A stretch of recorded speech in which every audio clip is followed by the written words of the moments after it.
قالوا آمنا وإذا خلوا إلى شياطينهم قالوا إنا معكم إنما نحن মুস্তাহজিউন।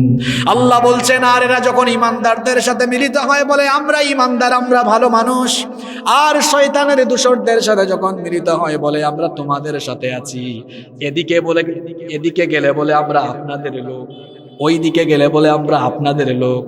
আসলে লোকটা গেছে কোন দিকে? দেখবেন কিছু কিছু মানুষ আছে মাহফিলের প্যান্ডেলে পাঞ্জাবি টুপি লাগায়া এরপরে এসে বলবে আমরা মাহফিলের পক্ষে, কোরআনের পক্ষে। আবার পরের দিন যদি নাচ গানের কনসার্ট হয়, নায়িকা গায়িকা আসে, ওখানেও গিয়া চেয়ার দখল করে বলে আমরা এই আসরের পক্ষে। বুঝলাম না, আগের দিন মাহফিলের পক্ষে, পরের দিন গানের পক্ষে।